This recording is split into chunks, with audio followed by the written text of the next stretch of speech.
بالله من الشيطان الرجيم.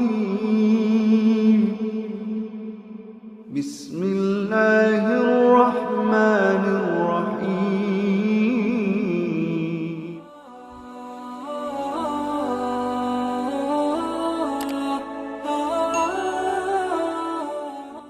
Bismillahirrahmanirrahim. Assalamualaikum warahmatullahi wabarakatuh. Salat adalah satu dari 5 rukun Islam yang wajib ditunaikan sebanyak 5 kali dalam sehari.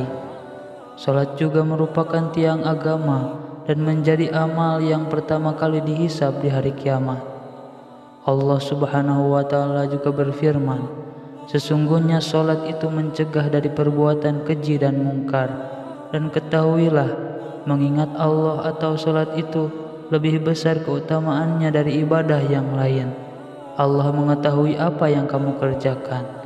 Quran Surat Al-Ankabut ayat 45. Muncul sebuah pertanyaan, yakni ada orang yang rajin salat, tetapi mengapa salatnya tidak mencegahnya dari perbuatan keji dan mungkar? Seperti mulutnya masih sering menceritakan aib orang lain, bahkan tak segan untuk menghina dan merendahkan saudaranya sendiri. Ternyata orang seperti itu artinya masih belum merasakan manfaat sholat dalam kehidupannya.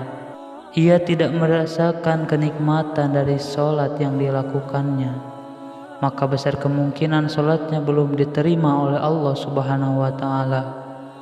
Mirisnya, ada orang yang celaka dalam sholatnya seperti yang terdapat dalam firman Allah Subhanahu wa Ta'ala. Maka celakalah bagi orang yang sholat, yaitu orang-orang yang lalai dalam sholatnya. Quran Surat Al-Ma'un ayat 4-5. Ibadah sholat merupakan hubungan antara hamba dan penciptanya. Diterima atau tidaknya sholat seseorang hanya Allah Subhanahu wa Ta'ala yang mengetahui. Selaku hamba hanya bisa mengetahui ciri-ciri atau tanda-tanda sholat seseorang yang diterima oleh Allah Subhanahu wa Ta'ala. Ciri yang pertama adalah tawadhu. Orang yang tawadhu kepada Allah Subhanahu wa Ta'ala akan memiliki sifat merendahkan diri dan hati, bahwasanya dirinya hanyalah seorang hamba yang sangat lemah. Mungkin di kehidupan dunia ia adalah orang yang terhormat, tetapi di hadapan Allah Subhanahu wa Ta'ala hanyalah seseorang hamba yang sangat kecil. Para ulama mengatakan, jika seseorang sudah berdiri di atas sajadah, mengangkat tangan untuk takbir, maka ketahuilah ia sudah meninggalkan dunia karena dirinya sudah menghadap Allah Subhanahu wa Ta'ala. Yang kedua, tidak sombong. Tawadhu'nya dalam sholat akan melahirkan sifat rendah hati dalam pergaulannya sesama manusia. Jabatan dan kekuasaan tidak membuat ia sombong karena tahu bahwa itu semua adalah amanah dari Allah Subhanahu wa Ta'ala. Karena ia yakin bahwa hartanya tidak akan membuatnya lebih tinggi daripada orang lain. Termasuk pengetahuannya tidak membuat ia tinggi diri karena merasa pengetahuannya tidak seberapa. Rasulullah SAW bersabda, tidak akan masuk surga orang yang dalam hatinya ada perasaan sombong, walaupun hanya sebesar debu. Hadis riwayat Muslim. Yang ketiga, tidak mengulangi maksiat. Dalam hidup seseorang pasti pernah melakukan dosa atau maksiat, baik yang disadari atau tidak. Apakah itu besar ataupun kecil.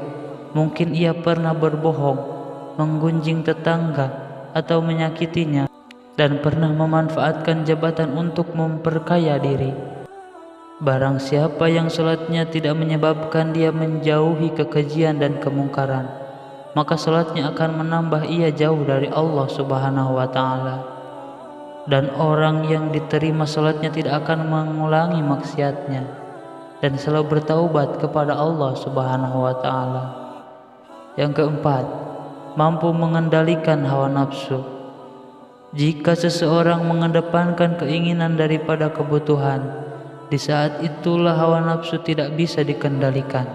Orang yang sholatnya diterima akan selalu mengedepankan kebutuhannya dan kemaslahatan orang banyak dibandingkan menuruti keinginannya sendiri.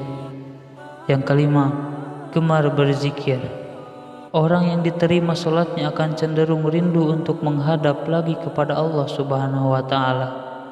Ia selalu menunggu waktu sholat selanjutnya dengan hati yang gembira karena kerinduannya, sehingga ia akan cenderung berzikir dan mengingat Allah Sang Pencipta, karena ia merasa jauh lebih tenang ketika berzikir.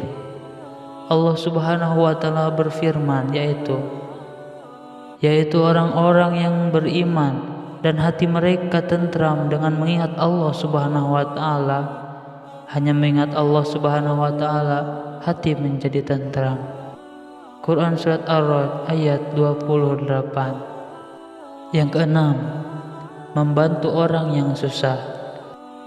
Sikap dalam sholat yang selalu melihat ke bawah akan tercermin dalam kehidupan orang yang sholatnya diterima.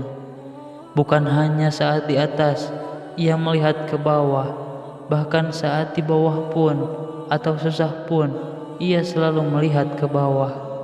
Secara tidak langsung ia akan memiliki sifat sosial yang sangat tinggi.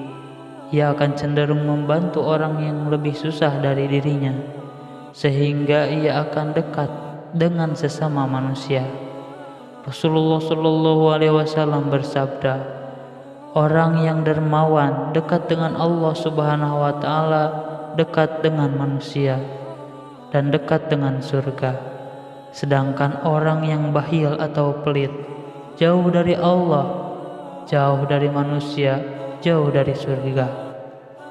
Salat yang diterima Allah tidak hanya akan berdampak pada dirinya sendiri, bahkan sekelilingnya akan terdampak dari pancaran keberkahan yang diberikan Allah Subhanahu wa Ta'ala kepadanya. Demikian yang bisa saya sampaikan. Mohon maaf atas segala kesalahannya. Wassalamualaikum warahmatullahi wabarakatuh.